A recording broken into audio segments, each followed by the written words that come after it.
Good morning, good afternoon, good evening to East Central Missouri and the world, and welcome to the James Strong Show podcast number 182. Thank you for joining us. Thank you for making us a part of your day. I appreciate it. This podcast was recorded on the morning of Saturday, August the 15th, from the James Strong Show studio in Western St. Charles County. Did you miss me? It's been 3 weeks since I've done a podcast. In case you were wondering, no, I did not fall off the face of the earth. No, I did not win the lottery and move to the Philippines. None of the above. It was just time to take a break, take a rest, recharge the batteries. And every now and then you just have to do that. You have to, at least I do, and I would suggest that you do, just walk away from it, okay? Just walk away from life in general. Take a break. A partial break, a full break, a semi-break, whatever works for you. I do that at least once a year, and this was one of the times that I did it. And actually, this one was longer. I'm sure this was the longest one I've taken since I started this whole nut roll 12 or 13 years ago, between the radio and the podcast, et cetera, et cetera, et cetera. 3 weeks off was very good. What did I do during the 3 weeks, in case you were wondering?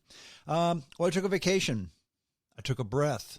Went with the family for a week up to the shores of Lake Michigan, where it's much cooler than in central or in the central Midwest in Western St. Charles County. Very nice, relaxing vacation by the beach. Lake Michigan's a good place to go because it's as big as an ocean, but there's no sharks, and the salt water doesn't burn your eyes. How's that? It's wonderful. Wasn't there the whole time. Spent some time in the backyard. The trophy wife, as you know, has a new swimming pool. I'm the pool boy for the swimming pool, which means because I'm the pool boy, she allows me to swim in the pool as well. And actually, I have a new Saturday and Sunday routine. Of course, I'm doing the podcast this morning, so that routine has been just slightly changed.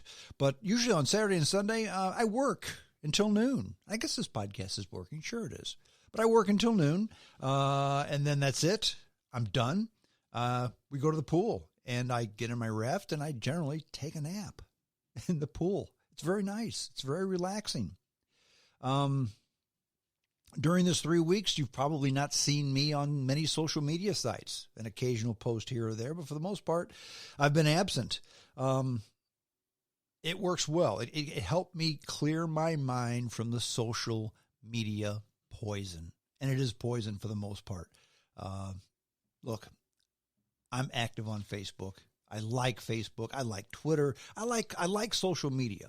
I like what it could be, but what it is sometimes is just poison. And I had to get away from it. The lies, the accusations, the tribalism, the finger pointing, the ugliness. I had to get away from it. Life is difficult. That's a fact. Okay. Now, routine, this is my opinion, this is what I've found in life. Routine lets you accomplish a lot. But routine is a dual-edged sword, okay? It can get you into a rut. And if you walk away from that for a little while and take a breath, as I do, as I always recommend that you, dear listeners, do as well, it helps you to clear your mind, to purge all the crap out of your brain, to recharge the batteries, use whatever term you'd like. But it lets you get a clear, maybe an uncluttered view on different things because you've stepped away from it. And now you come back and you think, oh my gosh, I never assumed that it was like this, but it is. But you can't see that until you walk away from it. So my essay today is entitled The State of the Union, the State of the World. Where are we today? What have we done? What are we doing? What in the name of the sweet feathery Jesus, as Phil Hendry says, is going on today in the world and in the country? I can say that I now have a clear mind and I'm ready to do this podcast. I thought about doing it last weekend, but I thought, no, I'm not ready yet because I'm not to where I need to be. There was still too much clutter. We didn't have cloudy skies. This time last week, skies were partly cloudy. Okay, I needed clear skies to be able to see everything. In the words of Barbara Streisand, on a clear day you can see forever, and the day is now clear, so I can see a bit more. So I'm going to share this with you. This is an essay as normal, my opinion, but opinion based in fact. That's how I normally do my essays. Life is difficult, okay? That being said, it's difficult, but anything worthwhile in this world is difficult. Would you agree? And if you can walk away from it, when you come back, I find you get a better perspective, okay?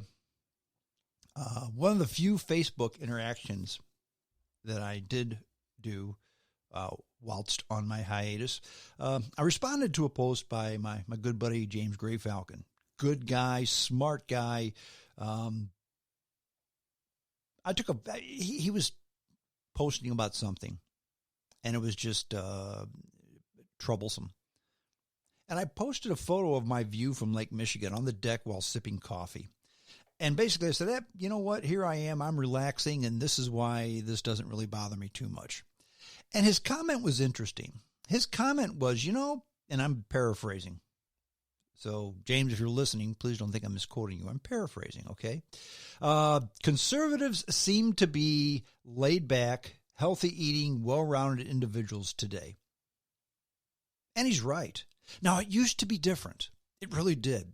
Back in the day, conservatives were the hard-driving capitalists, okay? And the liberals were the laid-back, take life as it comes, laissez-faire, etc. And they were more laid back, okay? And I use the term liberal and conservative on purpose because we really don't have liberals and conservatives nowadays. We have extremists on the right and on the left.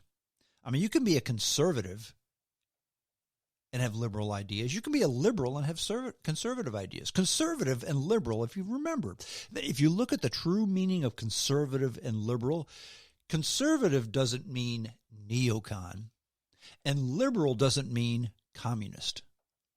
Conservative means consider everything, step back, don't be too extreme, make sure things are well balanced. Liberal means, you know what? I know things are normally like this, but let's change the way we think and do things a little bit unconventionally. Neither of those terms are really extreme. And neither of those terms apply to many people that you see on social media, that you see in the news, that we read about. They're not liberals or conservatives. They're neocons or communists, okay? That's what I see. But the Gray Falcon mentions that, hey, you conservatives seem to get it right nowadays, whereas it used to be the other way around. And I think that's right. Now, again, conservatives, not neocons. Conservatives just mean people, you know what? I'm considering everything. I'm not going to go here because the results can be bad. I'm not going to go here because while the results could be good, you can crash and burn. Somewhere in the middle. And for whatever reason, I consider myself a right of center person. I consider myself, I've pigeonholed, I guess, myself into a independent thinking conservative, okay? Those types of people are shunned. Those types of people are criticized. Oh, you don't take a stance. Yeah, I take a stance, but it's not your stance, okay? But the Gray Falcon is right, and things did used to be different. But most right of center people that I know fit this same model. Many left of center people do not. Almost no far right or far left people fit this model. That's not a scientific fact. That's my observation, okay? That's been my observation. And surely I don't see all people. I see many, and that's my observation. Now, I do take a hiatus occasionally, and when I come back, tanned, rested, and ready to face the world, It's usually with changes, mild changes. And this time's no exception. Changes so mild, so subtle. Not only are they not worth mentioning, but I probably couldn't put my finger on them. But change nonetheless. I do realize now more than ever that my life is good. It's very good. I live a truly charmed life. Now, before you say, well, good for you, Strong, chest pounding dick, you do too. You live a very charmed life as well. And if you don't, you could and definitely should. Now, I'm going to try, in my life, I try my best to eat well, relax, and take it easy. And when I say eat well and relax, I don't mean only eat kale smoothies and sleep till noon every day. It's not what that means. Eating well means eating healthy, eating a well-balanced diet. If I looked at my diet, I adhere to something very close to the Mediterranean diet, okay? That's how I eat. Occasionally, I will eat a 16-ounce steak. Occasionally, I will go to Dunkin' Donuts and eat 3 donuts, okay? Occasionally. I try my best to get 8 hours sleep. I almost never get more, but sometimes I get much less, okay? So that's what I mean by eating well. Occasionally, I will drink too much and wake up with a headache. However, more often than not, I'll have a glass or two of very good wine with my meal, or perhaps a cocktail and wine. That's what I mean by eating well. Eating so you can just, after the food's left your belly, it's not putting something in your pie hole to stop your stomach from growling. It's, as the Europeans like to do, it's eating for purpose. It's eating as enjoyment. It's eating to accomplish a goal. Okay? That's what I mean by eating well. And by relaxing, I don't mean laying around binge watching Ozark, okay? I mean taking a breath, taking a nap, perhaps sitting in a chair and reading a book, an enjoyable book. The Three Musketeers by Alexander Dumas is what I'm reading right now. Sure, it's certainly not War and Peace. The Three Musketeers, for those of you that have read it, know it's one of the first true comedies that was ever written, okay? It's a hilarious book. It's a comedy. It's all tongue-in-cheek. But that's what I mean by relaxing. I now, more than ever, am avoiding zealots, especially on social media.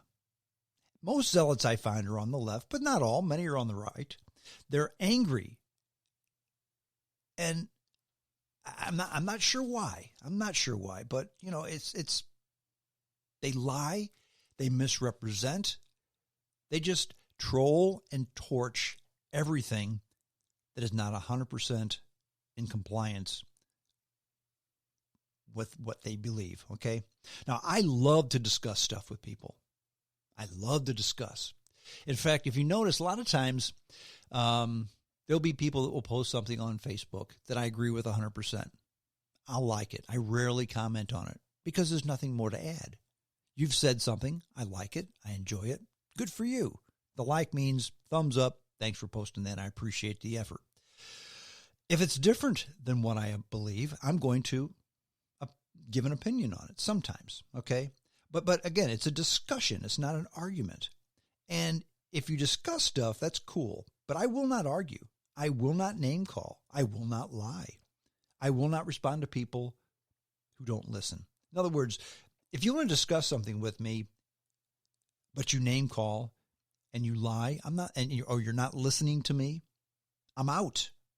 If you've ever seen me leave a discussion abruptly, it's not because I've been bested by the troll who's lashed out. It's because the guy or gal on the other side is a troll or just a fool. And as I've said many times, one of my mantras is, and I borrowed this from Sir Arthur Conan Doyle, who put the moniker onto Sherlock Holmes. I do not suffer well the folly of fools. And please understand, if you disagree with me